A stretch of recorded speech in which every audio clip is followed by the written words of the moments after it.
February 1943, North Atlantic, 600 miles southeast of Iceland. Gray pre-dawn swells pound against a U-boat's hull as diesel fumes curl through the conning tower. Through a damp periscope, Kapitänleutnant Heinrich Bleichrodt watches his torpedo run true. It strikes the Liberty ship SS John Randolph amidships, flash, column of spray, and a metallic thump that should finish her. He waits for the script to play out. Fire, list, brake, slide. But it doesn't come. The ship lurches, smoke trailing, yet her 441-foot hull refuses to unzip.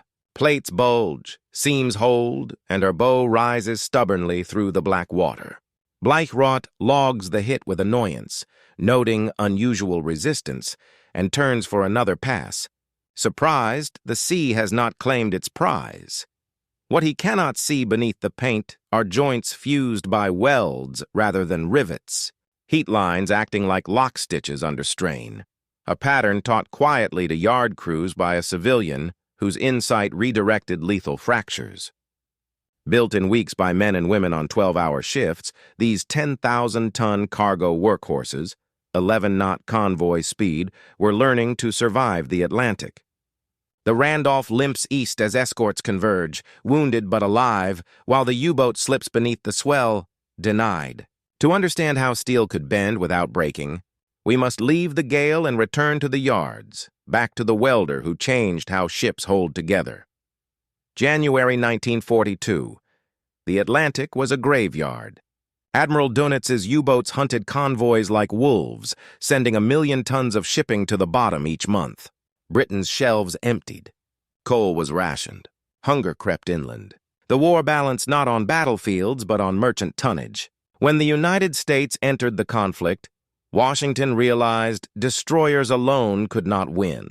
It needed cargo ships, thousands of them. Industrialist Henry J. Kaiser accepted the impossible.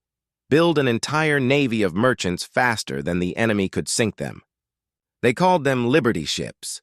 Simple, rugged freighters designed to haul the lifeblood of war to Britain, Russia, and the Pacific. The first were crude, slow, 11 knots at best. But what they lacked in elegance, they made up for in numbers.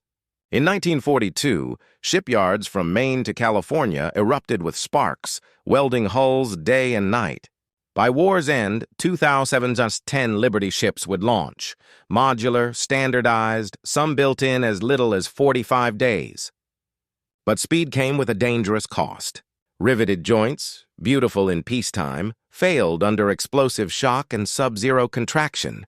Some hulls cracked clean through. Engineers were alarmed. America needed something stronger, faster, and more forgiving. That urgency brought welding, until then heresy, to the forefront.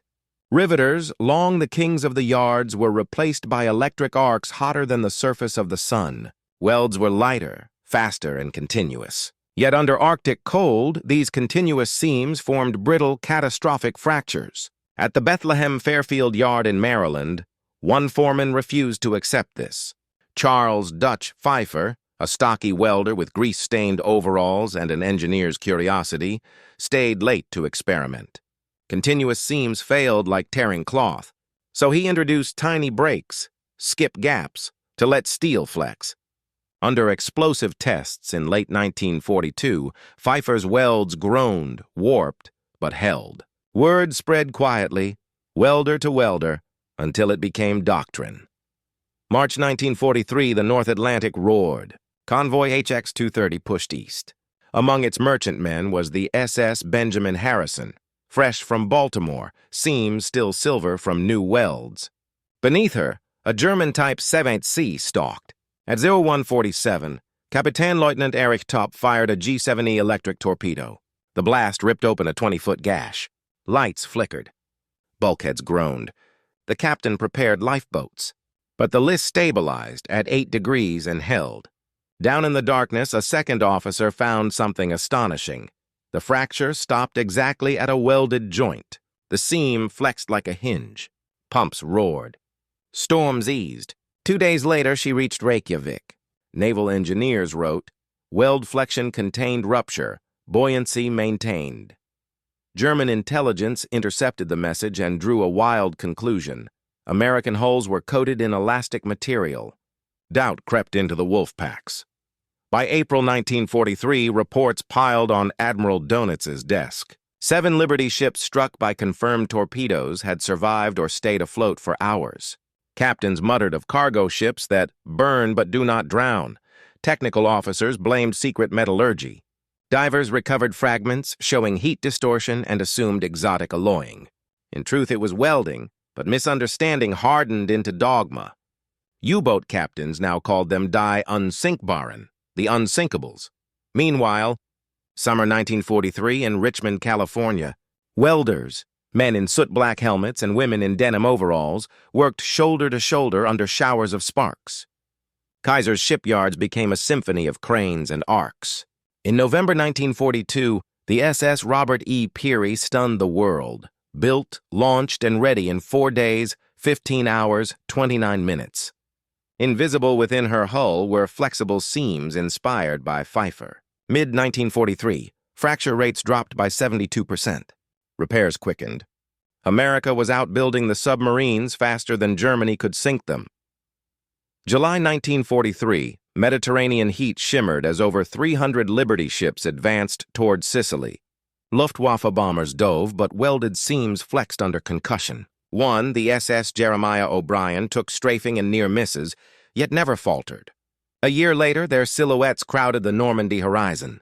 Tanks, jeeps, fuel, rations. Overlord depended on their backs. Their hulls grounded on sandbars again and again, surviving impacts that would have cracked riveted ships. By early 1944, Liberty ships became legend. Merchant officers wrote of ships that feel alive, bending, never breaking. U-boat morale sank. Allied propaganda roared, "Liberty ships don't die." Behind the myth was a welder's skip seam. Then, winter 1944 reminded everyone of humility. In Portland, Oregon, the SS Schenectady, brand new, split in half at the dock. No torpedo, no collision, just brittle steel chilled beyond tolerance. Mass-produced wartime plates contained microscopic impurities. The cold turned them to glass. Pfeiffer's flexibility mitigated fracture, but could not rewrite metallurgy.